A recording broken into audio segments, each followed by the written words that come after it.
I call it weaponized incompetence, and it's the ability of having absolutely no clue but still going ahead with the plan. My dad is an entrepreneur. Growing up, I never saw him, and I actually promised to myself that I would never be an entrepreneur. 10 years later, look at me, exactly the same. When did you have that switch from like, I don't want to be an entrepreneur to, okay, I'm gonna do this shit? When I had no other option. I literally applied to hundreds and hundreds of applications, just couldn't get in. I was gonna give up, but then I found LinkedIn. LinkedIn right now is going through a Facebook 2015 moment for the second time, and people are not paying attention. I agree that LinkedIn is the single best platform that an agency owner could be on to get clients. Do you think it's really important that you have virality early or quick momentum? So I believe in this thing called... How does someone figure out what to talk about when they don't think they've got any value they can provide to the world? You become your own best case study. A lot of free work at the start with the testimonials. That's how I made my first $10,000, just by getting one client for free at the start. You've grown an audience of over 360k. What do you think your secret is? The reason why most people won't reach the size of my audience is because... Lara. Hi. Welcome to Agency Giants. Thank you so much for having me. So, you've grown an audience of over 360k across various platforms. Might be more than that now, over the past few years. What do you think your secret is to that growth? I call it weaponized incompetence, and it's the ability of having absolutely no clue of what you're doing, but still going ahead with the plan. When I first started, I had no idea what the agency world was, or what LinkedIn even was, or what the goal was. I just knew there was something to chase, and I just went ahead and did it. And that same value I've pursued and used and utilized to my advantage this entire time. Weaponized incompetence is the single reason why I'm sitting next to you right now. Like, me doing the thing, no matter whether I felt it was correct or not, got me to where I am. Too many people overcomplicate the entire process of growing a following, growing a business, growing a personal brand. But personally, just do the thing. Interesting. So what would you say then the thing is that 95% of people get wrong? Because most people will never reach your size of audience. Okay, that's two questions. So, well, the reason why most people won't reach the size of my audience is because they forget that in order to grow a loyal audience as well, with high engagement and high rapid growth rates, you need to be an interesting person. You need to have something interesting to say. This idea of building a personal brand is so well and nice, and it is my entire business. Like, if you build a personal brand, it will change your life. Caveat, you need to have some personality within that personal brand. You have it. You have the expertise, you have the talent, you have the charisma. Same with people like Iman, same with people like other people like Sam Ovens. He may not be the most charismatic, but he's the most intelligent, right? And that is also a type of charisma. If you look at Elon Musk, he's got charisma in a nerdy way. He just overshares his thoughts, and that is amusing and appealing to someone. But the reality is, if you're just posting content 5 times a week on LinkedIn, like Gary Vee says, or just push volume, right now, it is not going to happen anymore, because the market has sophisticated to the point where the volume push of the typical educational value load and bullshit I see online is no longer enough. We have ChatGPT. If I go to ChatGPT and I ask it how to build an AI agent in 8 steps, it will give me the exact same answer that someone 3 years ago would have given, and that would have gone viral. Today, it's just like, it's just there. You know, we're in an oversaturation of information. So the only thing that would make you stand out is you, and what you have to give beyond what you can educate on. Like, it is your personality, your unfair advantages in life. So your knowledge, your skill sets, your individual experiences, right? That is what people miss. And I don't want to get ahead, because I want to unpack that. I want to like try and framework that somewhat. You probably already have, but I'm interested to know from your perspective whether or not we're talking about truly just diving in headfirst and trying to be ourselves, or actually trying to orchestrate our brand before we even go ahead to create it. And I want to hold that thought, just to plant that seed, because I just want to backtrack a little bit before we get into it, because I want to unpack the whole personal brand piece. You moved from Mexico to the UK at 15 years old. What was that transition like for you, and how did you then get exposed to business from an early age? So I moved from Mexico 15, like you said, and you were saying something before this podcast, and it's like, you're a chameleon. the best entrepreneurs have this chameleon effect that you're able to adapt to any situation that you're in. And I think that is what's got me to where I am. Being able to quickly understand the room, read it, and then understand who is who in that exact scenario and how can you take advantage of the things that you have in front of you. Most people struggle thinking, oh, I don't have enough resources, I don't have enough knowledge. The knowledge is in front of you, you just need to look for it. Like, you need to activate that RAS, reticular activation system, where it's like, if you see a red car, you're gonna start seeing red cars everywhere. So how can you start finding little nuggets of information that can get you ahead in life? So that was how I've sort of managed to blend into British culture at 15 without sort of like standing out like a sore thumb. I just blended in and it made me who I am today. What was the second question? What was my first? Well, how did you then get exposed to business from that? Like, well, it wasn't anything. My dad is an entrepreneur. So he was an executive beforehand. Growing up, I never saw him. He's a workaholic. I grew up technically without seeing him. Only until recently I see him much more. My dad was addicted to work. And I actually promised to myself that I would never be an entrepreneur. I hated seeing someone so addicted to typing in their laptop at all times. Like, who does that? Who stays online for 12 hours every single day? Like, who in the right minds when you have you can have the safety of a job, a good salary, a 9 to 5, and then go on holiday whenever you want? Absolutely not. So I made a promise. I will never be an entrepreneur because of my dad. 10 years later, look at me, exactly the same. So my dad influenced me to the point where even when I'm walking in the streets of London, he was like, when I was in London, when I was your age, I saw you in this street where you took a photo, and it's incredible. My dad is a pro manifester. He's like law of attraction king, but he was my first exposure to business. what happened then that made you change your mind? Like, when did you have that switch from like, I don't want to be an entrepreneur to, okay, I'm going to do this shit and actually do it really fucking well? When I had no other option. Okay. I could not get a job to save my life. Like, I literally applied to hundreds and hundreds of roles, sent hundreds and hundreds of applications. Just couldn't get in. Mostly, maybe I didn't have the 20 years of experience that I was expected to have after university. Mind you, I have a master's degree.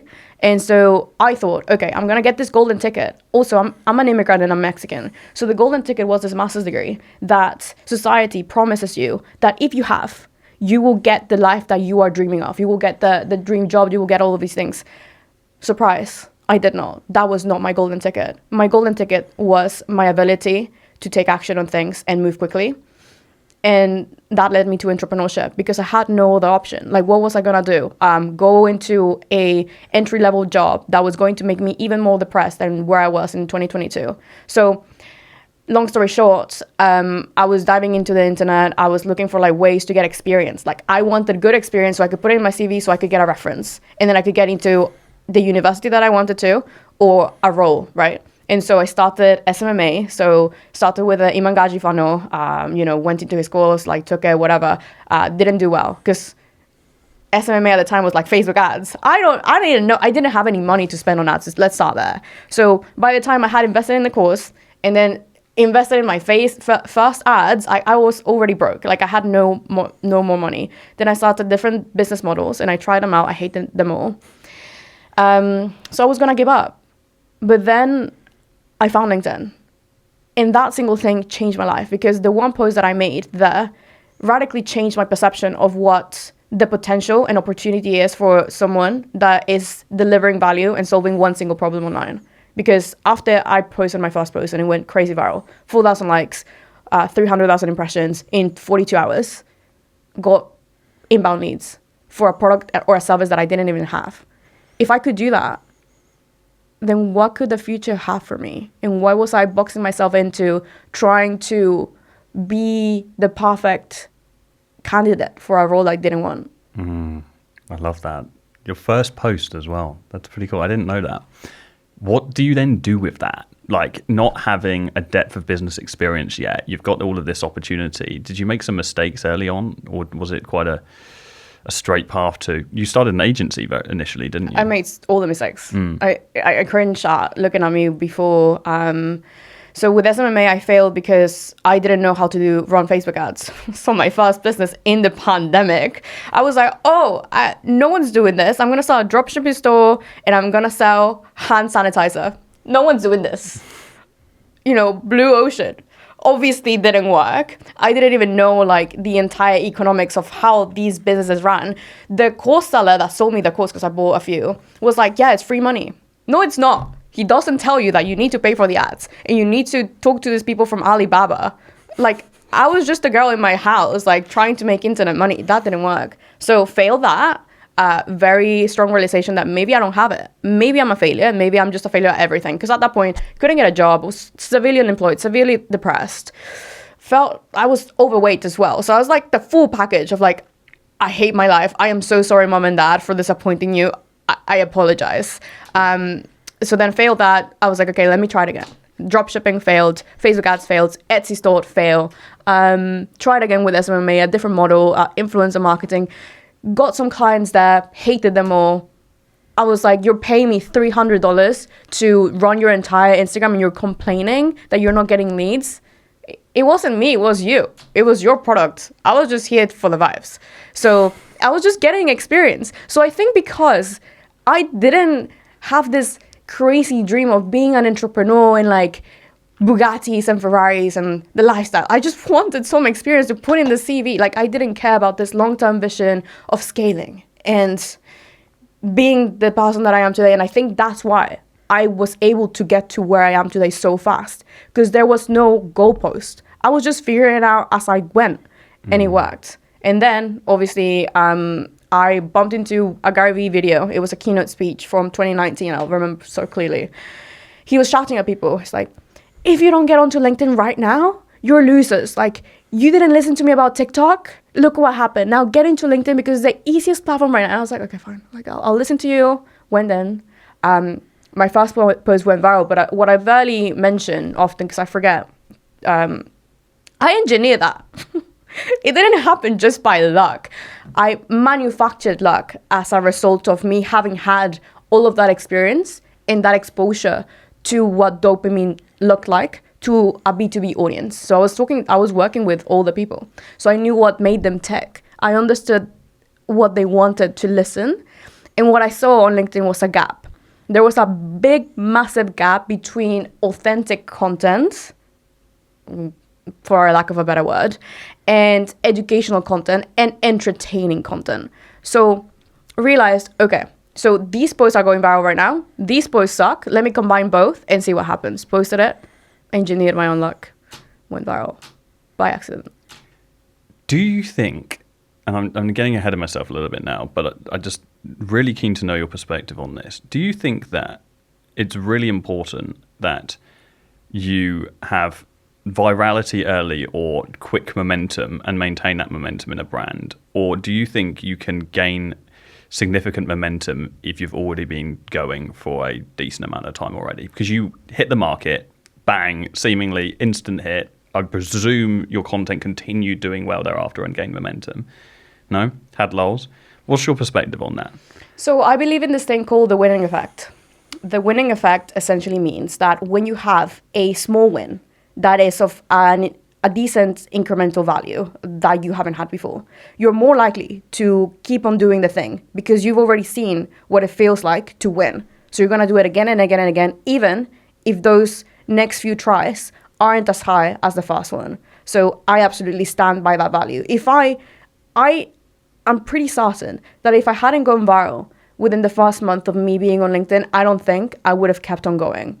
And I see it with every single one of my clients. We try and engineer that luck and manufacture that virality so they believe in the process. Because most people don't believe either in themselves or in the product or in the service or in the platform, right? So we need to give them that in order to make them feel safe, make them feel seen, and make them feel heard, right? When you posted your first LinkedIn post when we met in Bali, again, after I roasted you for a second, yeah, you had that initial spike in, okay, I posted a different format and it kind of worked, right? So you kind of were motivated to keep on going. And then, you know, if you keep on going because you know that it works, you have proof of concept. Now it's on you to keep that proof and iterate on that concept.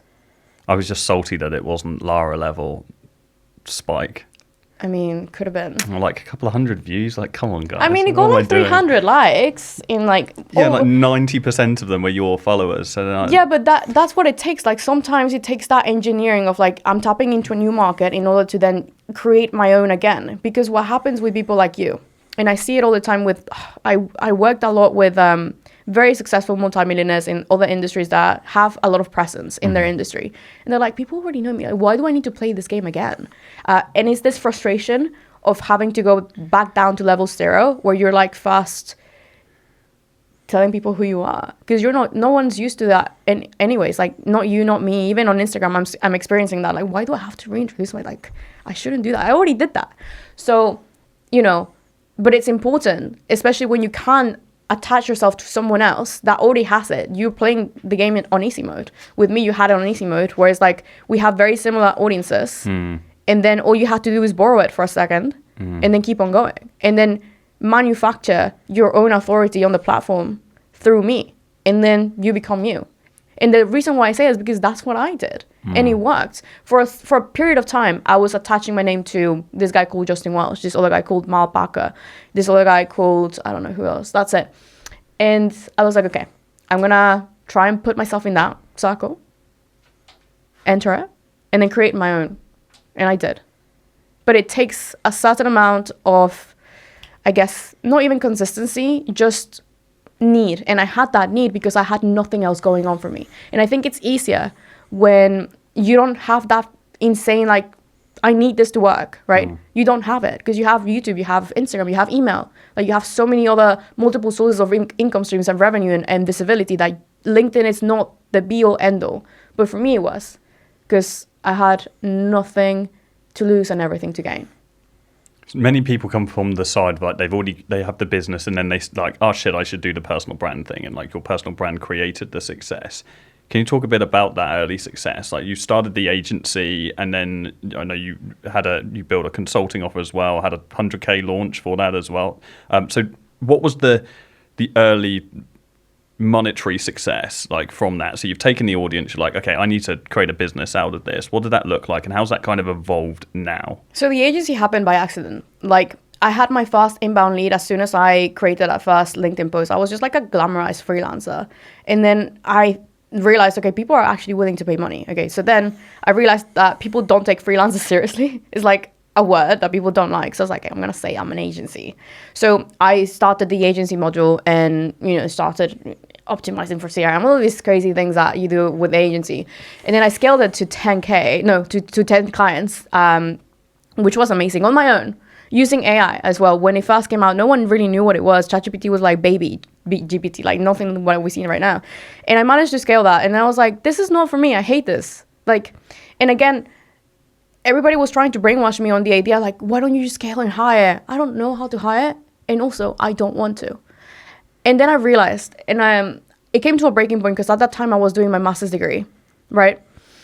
And it was a full-time master's degree that I had to get because of my family. Yeah, being an immigrant is like, I don't care if you have a multi-million-dollar business. If you don't have a degree, you're nothing, right? The degree has way more value than a $1 million business back in Mexico, by the way. I don't know why. It's just like societal cues, etc. So it's like, I called one of my mentors up. I was like I was breaking down, burning out. I didn't know what I was doing, obviously. Like, no one taught me anything. I was learning as I went.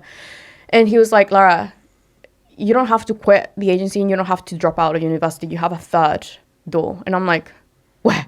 And he's like, if I had the leverage that you have right now with your audience, I would be consulting and stop trading time for money. And I was like, oh, okay. So then stopped the agency, I still have some of the clients, by the way, as consulting clients where we ghostwrite and it's like more sort of like done with you type of approach. Moved on to cohort-based models because everybody told me to make a course. But again, baby entrepreneur, who the fuck am I to create a course? Like, what the fuck? Like, no. I also love courses. I've taken every single one of them. I attribute course culture to who I am today because they were like so accessible, so easy to understand, and they taught me so much. And to me, creating a course was like, me? A course? Never. Like, no. Who? No. Like, I'm just I'm just figuring it out. So it didn't make sense. But then with cohort, I was like, I can teach this live, still make some money, and then validate this product that was gonna create a course. Because imagine if I spent the 3 months creating a course that no one's gonna buy, then what a waste of my time, right? And I was fearful of that, obviously. Like, people think that I don't have imposter syndrome or fear. I do. I just don't show it, or I just take action in a different way. Like, I don't let it consume me. I just, okay, cool. I've got fear. That's good. Like, what else? What's next? So then the cohort actually ended up making $80,000 within my first 4 days. Mind you, I was still at university. $80,000 as a almost recent graduate. Like, okay, flex. All organic. No, why are you laughing? What? Just the flex. Just flex. Shout out to the teacher that told me I couldn't do it. Hope he's watching that. Anyway, so that's what happened. And I was like, okay, I've got validation of the product. I've made income. I've actually promoted myself for once, because, by the way, I never promoted the agency once. Like, no one actually knew. People knew that I had an agency, but I never promoted it. Why? Because I didn't have the ability to fulfill the volume that I would get if I was promoting the agency, because everybody wanted to work with me at the time, because I was like this viral growth hacker that just by chance managed to grow from 0 to 50,000 to 100,000 in months, right? So people wanted me to do that for them. Unfortunately, I only have 24 hours in a day, and I was already dying. So I was like, no, I can't promote this. Also, I had this issue, and random tangent, but a lot of men were hopping on calls with me, not to buy from me, but just to talk to me. And I was like, you know what? No. So I just like stepped out of that, like kept it lean, small, don't care, don't want to scale it. I just want to get my degree. This is really cool experience. Again, maybe I can get a job after. The cohort model changed my entire view on money, and my entire view on how I could generate money while still being in the trenches. Because I don't know about you, but sometimes I feel like you still need to be a practitioner of the art in order to teach it. And this is what I see with a lot of courses. Like, if you buy an agency course from 6 years ago, it's not the same. It's the same with LinkedIn, especially when the algorithms are involved. So I felt like a duty, like a civic duty to the LinkedIn police and myself to be like, I need to be involved every single day in order to deliver what they need. Because imagine if I told them, oh yeah, you can still post 3 times a week with a carousel and you go viral. No, that's not true anymore. But I wouldn't know that. So that is the cohort experience. And then we productized it into a course, and then we've had multiple 6-figure launches after. Nice. That's awesome. Congrats. And I know you're now kind of moving into the SaaS world with that as well. Which maybe we can jump into later on. But let's get nitty on personal brand, because I think personal brand is, I mean, I wouldn't be sat where I am if it wasn't for my personal brand. Like, same thing as you. I started an agency, sure, but I wouldn't have had the opportunities that I've had in business anywhere close, being able to open the doors. And so I'm a huge advocate for such, and I think we see many people preach about how important personal brand is and how we should do that. But in a practical sense, like for agencies that are watching this right now, the biggest objection I get when I'm speaking to agencies saying you need to get behind a founder-led brand and you need to really lean into this is, well, I just don't know what to talk about. I just don't know what to share. I don't know like what I'm going to create content on. My life isn't that interesting. I'm presuming these are the objections that you get from people when they come to you. And how do you combat that? How does someone begin to even think about what they can talk about, what they can share? You start, instead of trying to put yourself into I need to become an influencer, just think about it, I need to become a person of influence. And that is the key unlock that I have with clients in the B2B industry, where they cringe. The reason why most people aren't creating content on LinkedIn and building a personal brand is not because all of these limiting beliefs, I don't have anything to talk about, I don't know. It's more so they're afraid that they're going to be seen as less off and back to, I'm a content creator. No, you're an entrepreneur. Okay. So instead of trying to create content that storytells, that does this whole thing like all the personal brands do, how can you be useful to the market right now? And this is why I'm so strongly set on LinkedIn, because LinkedIn, out of all different platforms, has the largest percentage of decision makers on any social media platform. It also has the most interesting debates when it comes to business, especially B2B, also B2C. And so when you look at it like that, if you are someone that maybe you're not interested at all, maybe you have no personality, but your business does have something. You've done something cool. Maybe it's not multi-million-dollar. It doesn't matter. What matters is that you're helping one person. And if you focus on that one person that you can help with one piece of advice every single day, and you're being useful to the market will thank you and then tell you what to post next. I always tell my clients, so many people, and you have no idea, and you probably have this all the time. A lot of people think they have a business. They don't even have an offer. And it's a problem. Like the amount of very successful entrepreneurs that are still not sure about what they are even selling, it's insane. Some people have an agency, but they also want to be an author. They want to write a biography. They want to start B2B SaaS, okay? And I'm like, firstly, you need to define what is the one thing that you want to be known for, right? It is not the one thing that is going to make you super famous like Stephen Bartlett or Alex Ramosi, which are like cool people, charismatic, very good speakers. Like, it's not that. Even they started being really good at one thing. Alex Ramosi, sales. Stephen Bartlett, agency. Me, ghostwriting. You, agency. Like, it's not, now they see us and it's like, oh, they've got this, they've got that, travel, masterminds, etc. But when you zoom out and zoom in into the one thing is the skill that you're able to tell people that you can do and you can help them. So educational content, by far, is the thing that will get you to where you want to be when it comes to personal brand, especially on LinkedIn. And it's so easy. Even right now, right before I came to this podcast because I wanted to be prepared, I called the team because we're building a B2B agency with LinkedIn ads. And we ran analysis on the last 100 posts that are doing incredibly well and that are producing the highest amount of followers right now in 2025. It is not viral content that feels like slop.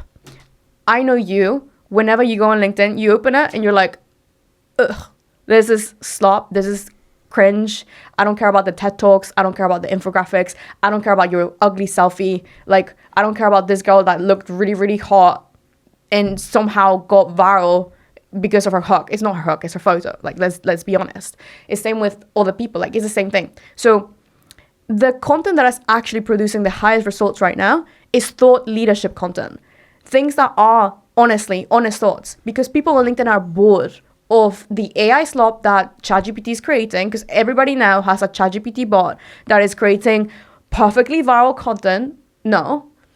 And everybody's also following these frameworks that all the big influencers, like even myself, have done that work for us because we have the market share, but they don't. So the people that are smallest are standing out, just having a quick little rant about the agency world. There's this guy called Adam Robinson. I don't know if you heard of him. He's an agency guy, B2B. He sold his agency for like multi-seven figures as well. He talks about it very freely. He talks about the numbers. He talks about the ARR, MRR, all of these things. People love it. He goes viral nearly every single time. There's no formatting. There's no crazy hook. There's no, crazy promise, no crazy transformation. It's just the thought. And that is what LinkedIn wants right now, because it has gotten bored of this algorithmic hacking that the platform has become and has come to, which is fine.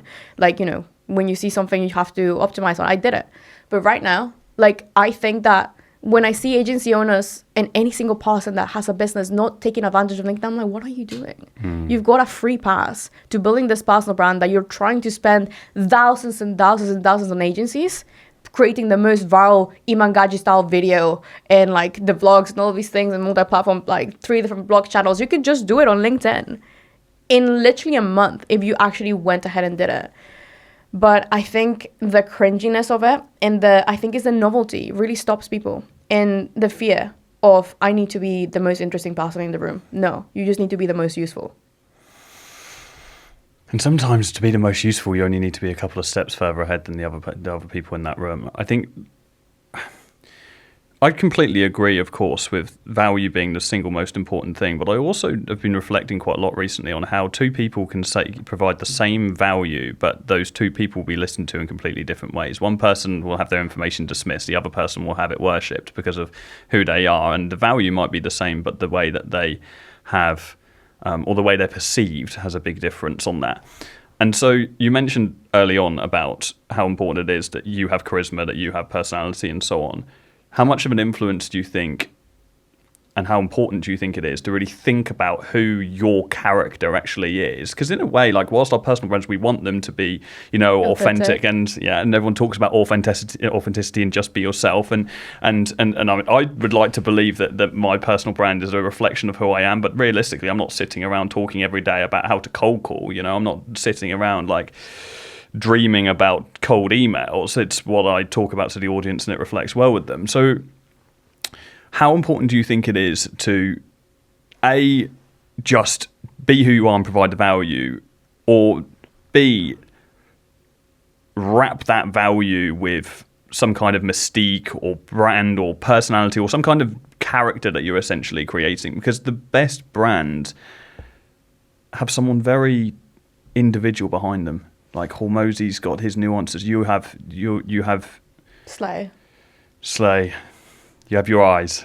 You have, and I don't know what the fuck I've got, but everyone's got something, and maybe my audience would be able to tell me that. You're cool. Is that orchestrated? You're relatable. Relatable. I think, and you're like very relatable. What's that? Very like straight to the point. Straight to the point. I'm direct. No bullshit. That's no bullshit. I think that's what you're known for. Like you're real. Like every time I grew up watching you. I don't know if you know that. Like you and Iman, like I was like, oh my god, cool. And so it was that you're very straight to the point. No crazy filler words. You're like, this is what it takes. Take it or leave it. And I think people resonate with that, but other people would resonate more with like Iman's hyper-edited approach that he used to use, right? Personally, I think the idea of being yourself is the biggest scam we've been sold by, modern propaganda in this industry.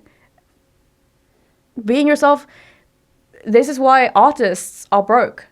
It is the curse of a starving artist. If my art is good, then it must be seen.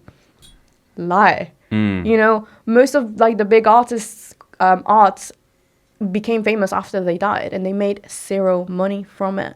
And so this idea of authenticity and like, I want to be myself and I must be seen for who I am. Okay, then stay broke. Pure fact.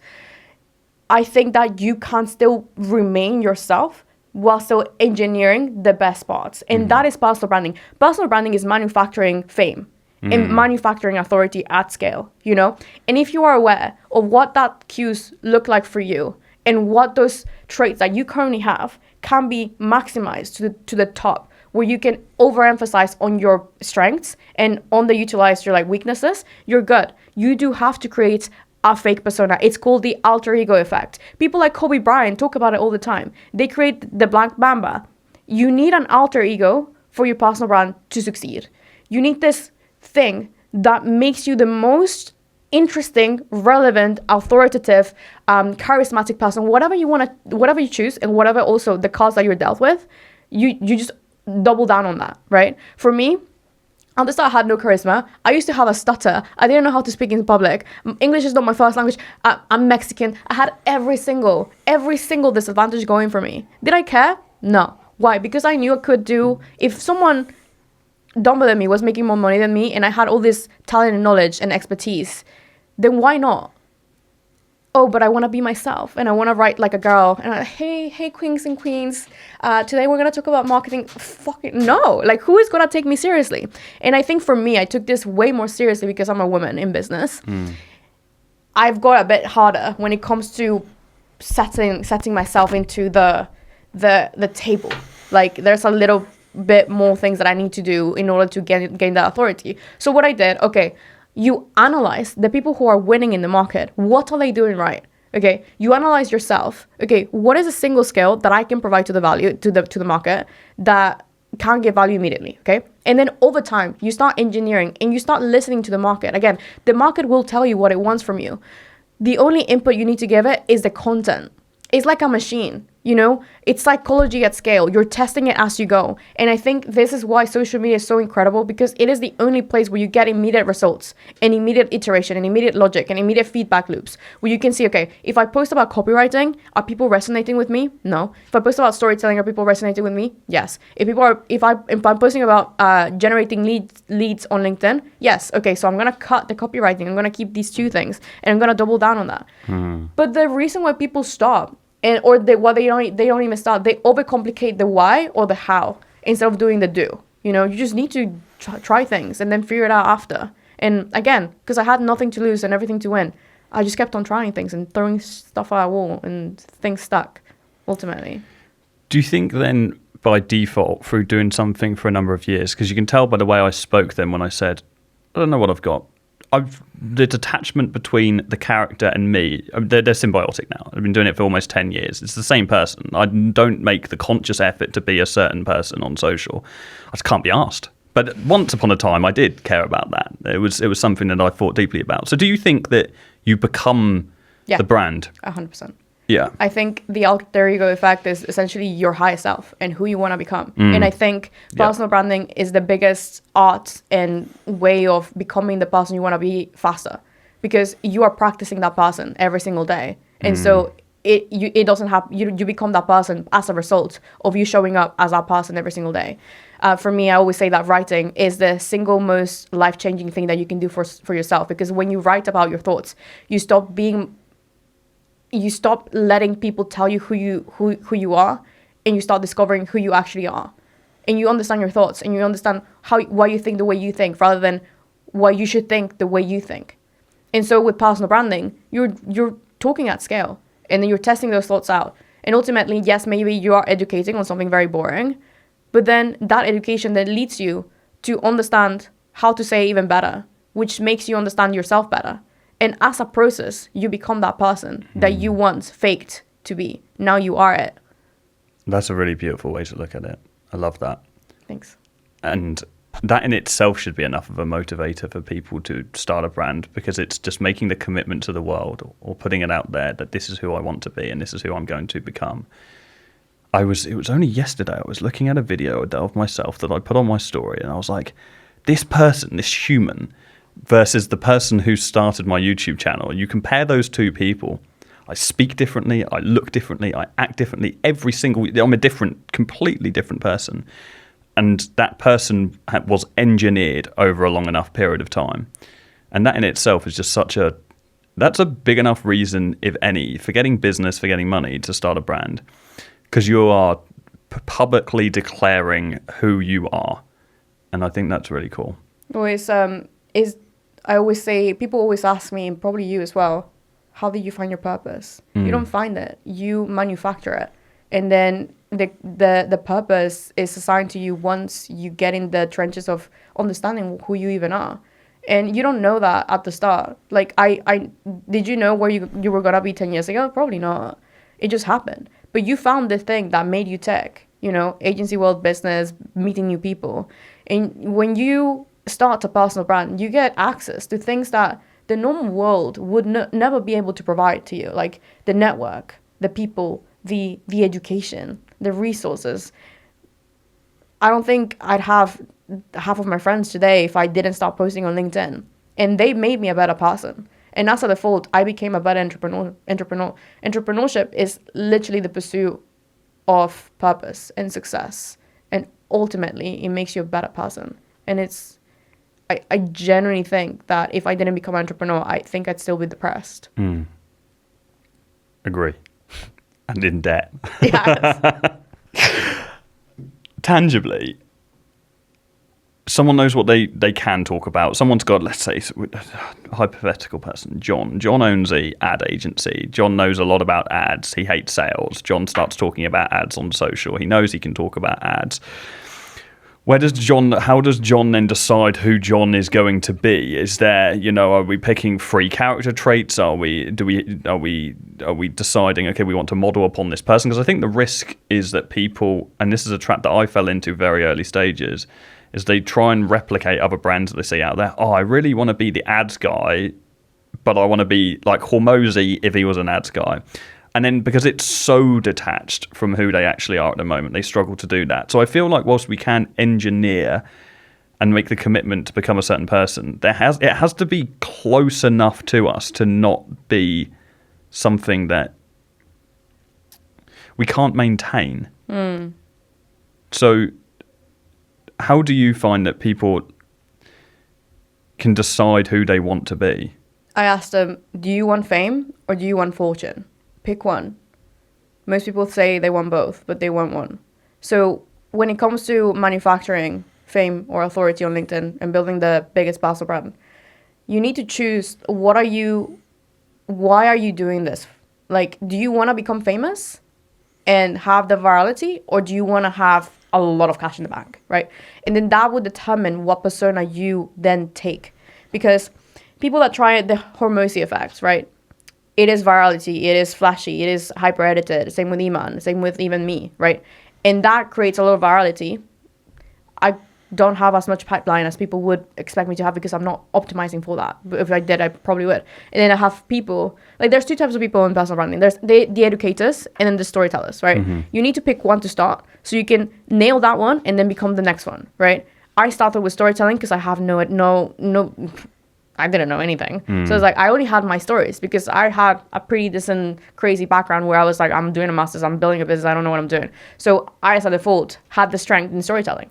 Most people are really good educators. And I think the ads guy should focus on educating. And most people, when they're trying to build a personal brand, they should do two things. They should follow the 4-3-2-1 method and the content trifecta. The 4-3-2-1 method is basically 4 posts a week, every single week, 3 content pillars or 3 content themes. So this is storytelling, educating, and lead magnets. The 2 is for the 2 different types of ICPs and the two different types of people that you're going to be addressing in the market. Most people think that you only need 1 ICP. And this is where they go wrong when it comes to building their personal brand. You need 2. Your ICP, your ideal customer, and your ideal follower. Right? The ideal follower is going to get you closer to your ideal customer. But people often neglect that because they're so obsessed with this idea of over-optimization for lead generation that they forget that social media is a game and you need to play it right. And you need these little followers from India, Pakistan, Nigeria, all of these places that people seem to not want followers from. These followers are the people that are going to validate to your ideal client that you are legit. So you need them. So anyone that doesn't like them, you need them. You need them. And I have this all the time, like, because on LinkedIn you can see profile views. And people hate when it's like, oh, I'm getting too many Indians and Nigerians. I'm like, yeah, that's validation that your content is being promoted to a wider audience. When you came to me, you were like, oh, I've got no impressions.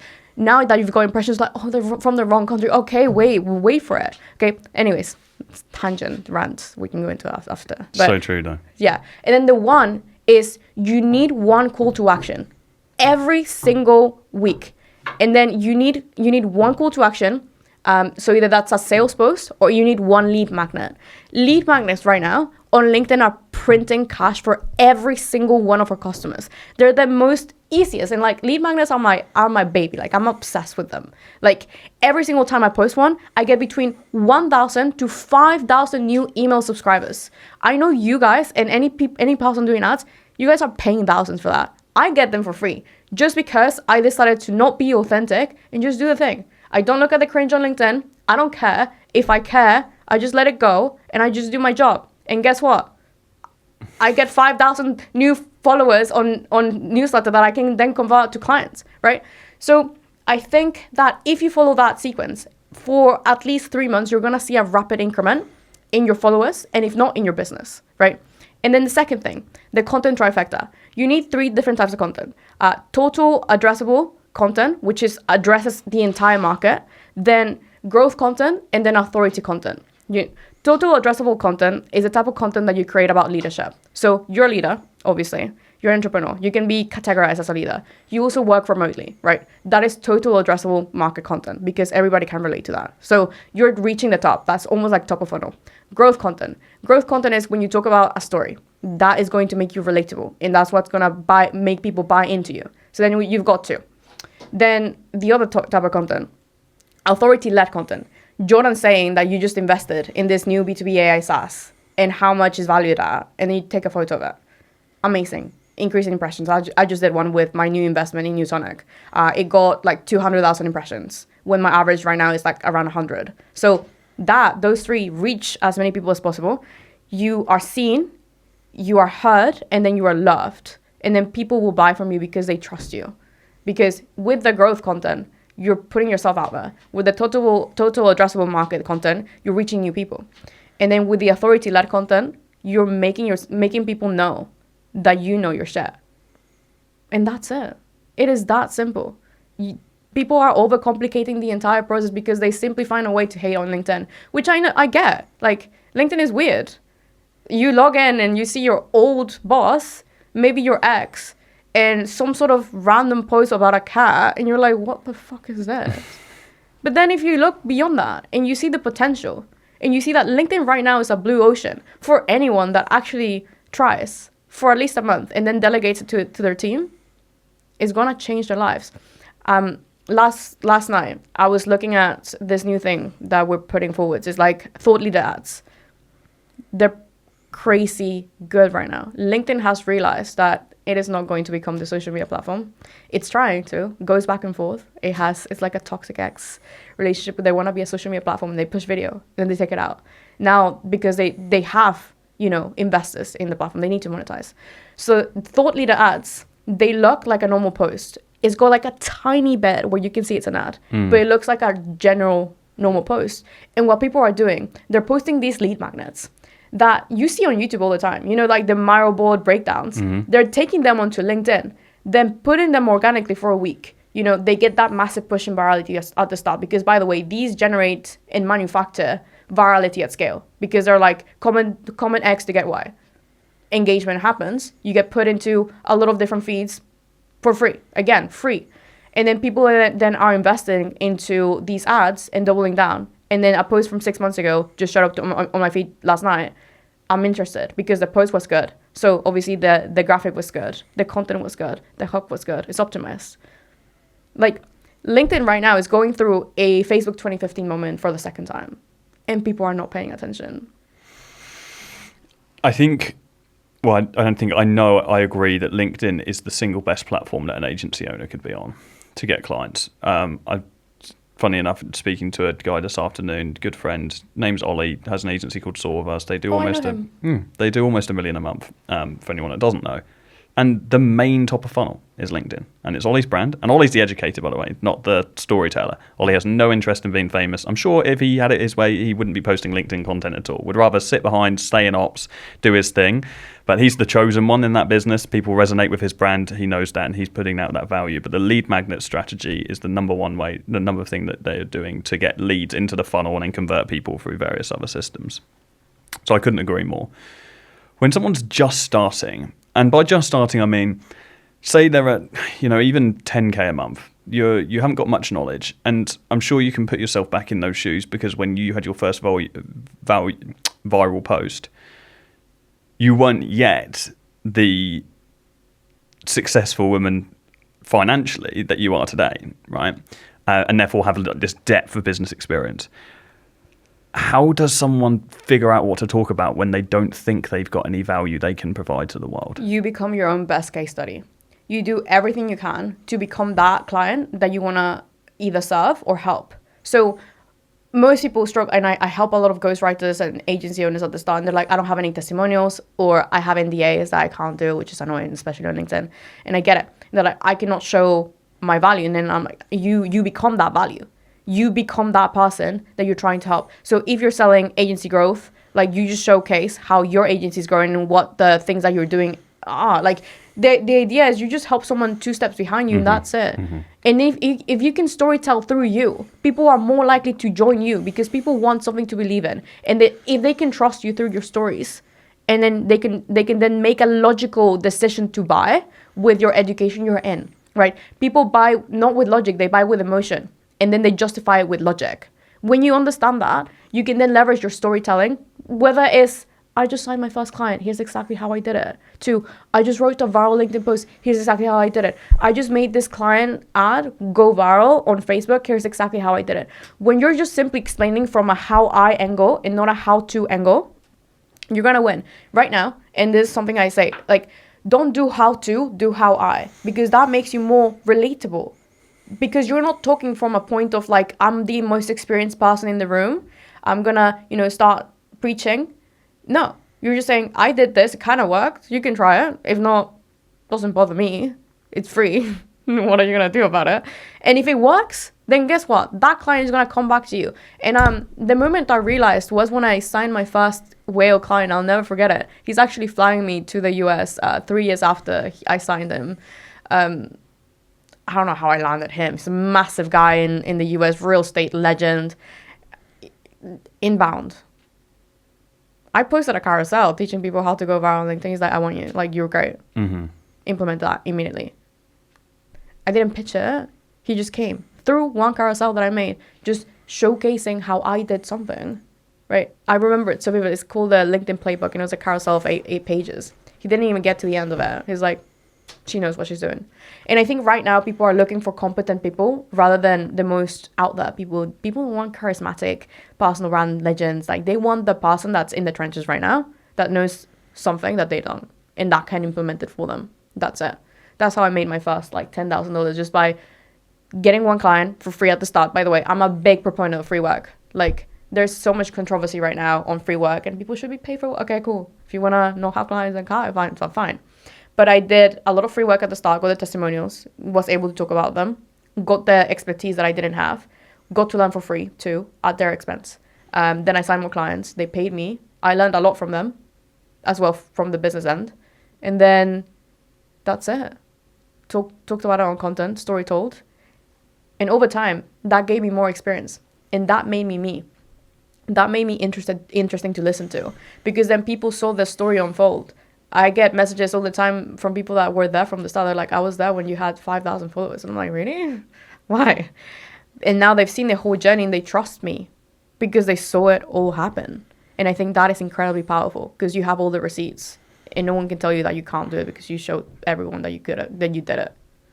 And that's the thing. I think what stops people is they compare themselves to someone like you, and they say, well, if she's already talking about LinkedIn and she's at that level, what's the point in me talking about how I've gained my first 1,000 followers?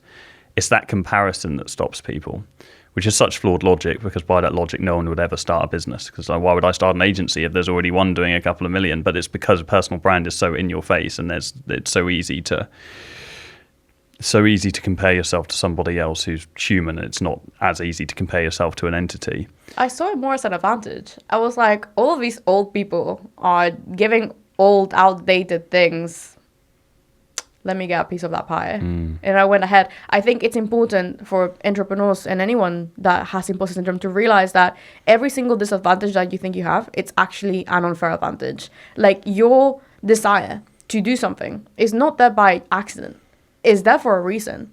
But it will only stay there for a period of time, and then it will go to the next person. There's this book, I forgot the name right now, but basically it tells a story about how the universe gives you ideas, like $1 million ideas, but if you don't act on them, someone else is going to get it, and then they're going to act on it, and you're going to be upset because you didn't do it. That happened to me with TikTok. Like, every single one of us wishes that we actually started doing these stupid little dances on TikTok, and now we would have been like multi-millionaires because of like 5-second video. I don't wish that I did that. Okay, I wish I did that, to be honest. Fine. Okay, Jordan. But you know what I mean. Yeah, I get you. Fine. And so you're like, okay, well, I already missed my chance here. Why am I going to let myself do it again when I can see it so visibly that's it? Where do you think this goes? Hold that. Hold that. Because there's one tactical thing that I think we're missing. We're posting content, we're putting things out. People like the posts, but we're making slow progress early days. People are fighting against that. Oh, I'm only getting 10 likes, and they're just still having to like get everything done every week. What is there anything that people can do to pour gasoline on the content that they've got? AKA following other people, commenting on other people's posts, engaging with people. Like, what are the hacks that most people miss out? There's two things. You borrow authority. So if you know someone of value, so let's say you and me after this podcast, we take a photo, you put it there. I just did a podcast with Lara Acosta where she broke down her entire blah, blah, blah, on how she made $1 million, whatever. That's borrowed authority. Now you've got me. And then after that, you remove me out of the equation, and it's all you. It's all related to things that we like, how building a personal brand was important, how then that led you to be able to invest in like this really cool business. And then that starts this fuel that people are waiting for, right? Okay, what about Lara? I don't know anyone. Okay, can you break down someone, like someone's landing page, use Alex from Rejection as an example, break his landing page, people know him, then they trust him, they trust you as a result. They like your content, they're going to follow you for that. Borrow authority as many times as you need to in order to get ahead. This is cheating, yes. Yes, it's not authentic. It's not mean. It doesn't matter. Like, if you want something, go get it. Like, I am so tired of all of these excuses. That's one thing. Like, borrow authority if you need to and if you want to. And that's a cheat code. That's what I did. The second one is find your unfair advantage. Like, what about you is so interesting that people are going to resonate with immediately. Storytelling right now on LinkedIn is the most authentic thing that you can do, right? And so when you are authentically telling a story about how you transformed into the person that you are today, what's going to happen? People are going to relate, right? Right now, people don't scroll on LinkedIn just to like a post and like buy from you. They are scrolling on LinkedIn at work, trying to find some hope, right? Most LinkedIn users, around 60 to 70% scroll on mobile every single day. The highest peak times of LinkedIn usage is during work times. So what does that indicate? People want some sort of escapism that's still professional and that relates to their current mindset. So what is that? A transformation story. How they quit the 9 to 5. How they're working remotely. How they're making X amount of money on a side hustle. Give them a reason to attach their personality to yours. And then from that, you can leverage it after. So this is why I'm so, intent on this 4-3-2-1 module. Like 4 posts a week, 3 different types of content themes. 2, like, educate and storytell, and also sell. If you have something to sell, if you don't, you double down on the story education. And after you repeat that for a decent amount of time, you'll then be able to understand, okay, this story worked. People relate to this. They don't relate to that. Okay, I'll never talk about that again. And then that's it. Nice. Love it. You gonna do it? Huh? You gonna do it? Oh, I don't know. How many times have you tried to get me to do this? I need to get that done. I need to sort out LinkedIn and my massive juggling 1,000 different things. But I will. I'm there. I'm. May I ask what's stopping you? Time and if I was to remove control of the strategy. Control. I'm aware that on LinkedIn, I would want to hold myself to the highest standard possible. When I create a YouTube video, I'm in full control of the content that goes out. The only thing I don't have control over is the editing, and of which I still micromanage that.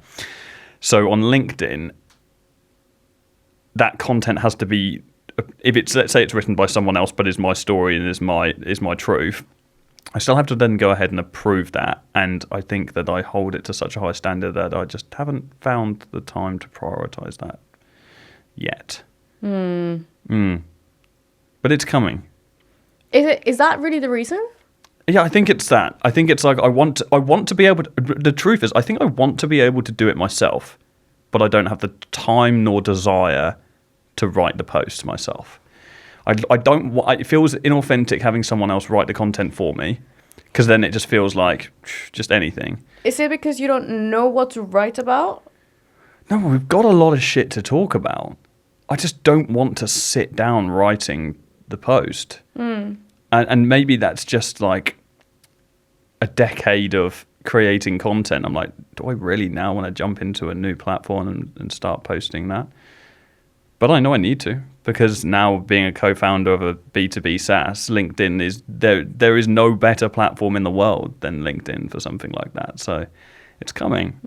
I just Yeah, I'm just trying to understand, because I just want to fix problems for people like yourself, because I know the struggle, but I also quite selfishly, and I did this with one of my friends, Jodie Cook. She's Forbes 30 under 30, and I literally had to go and fly to Spain, 3,000 miles to go shout at her to post on LinkedIn, because I was like, you are the only woman I admire. Can you please create content for me? She ended up going viral in the next 24 hours, right? She's still posting to this day. The only reason why she's still posting is because we manufactured that to happen for her. It was a very authority-led piece of content. It's AI-based, and she's got an AI business. And so I just kind of want to find out for you, and like, what is it that can start and incentivize? You want to fix me? Yes, of course I want to fix you. So you can take me on a date. I need to figure it out. We can figure it out. We can go for dinner and we can figure it out. Okay. That's we can figure it out. But I need to I need to figure it out because it's something I want to do. I genuinely think it's not a time issue, and I don't think it's a What do you think it is? I think it's more so the value attribution of how much the value that a simple LinkedIn post is going to produce for you in the long term. I think that if I was able to manufacture that winning effect at the start, so like that viral push, right? And then you saw some sort of direct attribution to lead gen, whether that's email subscribers, you'd be more likely to keep on posting every single week and be more be okay with posting average content because the pieces that are outperforming the average content are better than what you expected. I think that personally. I think that's a fair observation. I think that I've had many years of a lot of success on YouTube, and the idea of grinding it out without the immediate reward on a new platform is just, I feel like I've earned the privilege to not have to go through that grind again, which is somewhat of an outrageous view because it's very contradictory to what I preach. Well, but it makes sense because why would you do something again when you're already at the top? Yeah. But personally, I think that you should be posting on LinkedIn. I mean, I know I should be posting Most on LinkedIn. likely, and I hope this, I really want to trigger you and I let you know that there's agency owners selling shit on LinkedIn, selling processes that don't work, being very inauthentic, claiming claims that are not at all realistic. And then there's you who has created massive change in the industry outside of LinkedIn. And I don't know if you know this, but like most people on LinkedIn like don't know the YouTube world. They don't know the typical people that you and I follow. And so the advice that to you may feel like very generic, to them it could change their life and could potentially become a consumer, YouTube subscriber, investor, whatever. And so when you see that, and when I see that, I'm like, my friend Jordan runs laps around these guys, but he's not here. And so these people are the big bosses, and then it's just ridiculous. So that triggers me. I hope it triggers you. Yeah, it triggers me a and little triggers bit. everyone in you. Yeah. I think I'm trying to figure out what Jordan Platten's identity is on LinkedIn, because if I'm going to do it properly and actually go for it, not just like one post because I got grilled by you in Bali, but actually like stick to it. But did it work? Yes. It worked. It did incredibly well. And then I had a couple of posts afterwards which did okay, but then I just was like, they didn't do okay. They flopped, really. And I think it's because I'm just not hitting it with the level of aggression that I want to be able to hit it with. I want to be able to be polarizing on LinkedIn, I think. And because I think I think I've got enough information to be polarizing. But yeah, we'll figure it out. Back to you. Where do you think personal brand goes over the next 5 years, considering the fact that we've already established authenticity isn't incredibly important, but I think there is a level. I think there is a level to it. I think what we're really talking about is not just not being yourself at all, because I don't think you can maintain not being anything connected to the brand. But we're talking about creating a level above who we are. That's really what the personal brand is. It's like this, I suppose, a facade that we've created. But in a world of AI, where anyone can be anyone, can talk about anything, where does that leave us? Personal branding will still remain the single most important asset that any entrepreneur or aspiring person can have, because it is not a fight of us and AI. It's a fight between us that can use AI and those that can't. If you are able to build a good personal brand with a significant amount of authority and some value to give and good testimonials and credibility, and you leverage AI for your business to automate it, to scale it, to do whatever it is that you want to do with AI, you're going to, again, run laps around people that are either stuck in the trenches of building a personal brand to a mid-level and building a business without AI, because some people have this idea that AI is bad and we shouldn't use it. AI is simply here, in my opinion, right now, as it is. I don't know, maybe in 5 years it'll change and we'll be ruled by robots. But for now, it is an amplifier of our current skills, especially in the world of entrepreneurship and building a personal brand. having a good personal brand that has an identity and this storyline to it makes you unique in the market because you're able to do the thing that AI is not able to replicate yet. Storytell. Be engaging. Be relatable, right? Yes, we may be writing our YouTube scripts with some AI, but the stories are still real. Like, no one can talk about, like, AI cannot talk about the story of me meeting you after a year after I tried to call outreach to you, shouting to you about LinkedIn. And then we met in Bali because of Darren's podcast. And that's a cool story to tell. AI can't generate that. Correct. People love that. And so but we can use AI to then write that story even better, make it more punchy, concise, better, add some good open loops if we want to create a podcast about it, whatever. But the more experiences you have, the more interesting you become, the more power you have as an entrepreneur. And the more source and energy and whatever you want to call it, slay, your personal brand will have. It is all about you and your unique traits that make you so unique. Like the time that you filmed that video about the AI apocalypse and you were like running out of breath, running from the stairs, sweating in Bali. Like AI can't do that. Yes. Maybe can't do that. Yes, of course. But it's you. So to distill that, it's what's going to become, because knowledge is going to become baseline. Yes, so it's personality, association, and story. Really, it is back to understanding to its psychological level. How do you become the most relevant person in the room, or the most likable, or the most charismatic?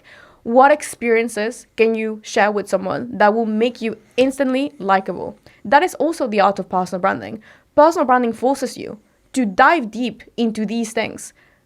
Again, back to what we said, like personal branding is literally a self-improvement journey where you're forced to reflect on who you are every single day so you can improve your content and then you improve yourself.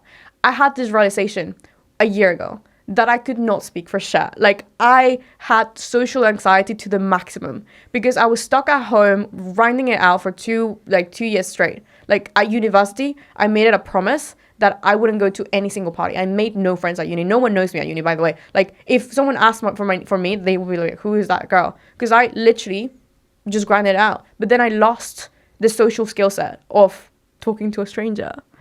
How embarrassing is that? And then I realized, okay, well, I can't do business in real life. I was socially anxious. I became an introvert as a result of entrepreneurship. Fine, cool. Could I cry? I cried about it. Yeah. Then I took action on it. And then I learned the second biggest and most important thing that entrepreneur can have and that is like social skills. How can you talk to someone? How can you make them feel something? People don't remember what you said. They remember how you made them feel. And that is so important. I can't do that. And so the future of personal branding, still the ultimate key to success. And if you know how to use AI, you're going to win this game. I see it as like the ultimate security. It's like you will never, ever, ever... I know that I could lose every business that I've got, every team member, every bit of money in the bank, every asset that I own. And if I still have my personal brand, I will never be broke ever again. Unless I did something so wrong that screwed over my audience so much, which would never happen. So it's like the ultimate security in life. It's just an opportunity magnet, and that's why I think it's so important. I agree. So wait, one question for you. What's your tip for building a personal brand? What is my tip? Whilst the timer is on 0, what is my tip for starting a personal... Quick rapid fire. Be authentic. But I am conscious of time, and I wish we had another hour right now because I want to get into so much more with you. So, which means we're going to have to do an episode 2, which is a shame. Is that before or after dinner? Lara, what is next for you? What are you working on right now? Where are you going? So I'm excited that I finally have something to say because usually I don't say anything because I don't know.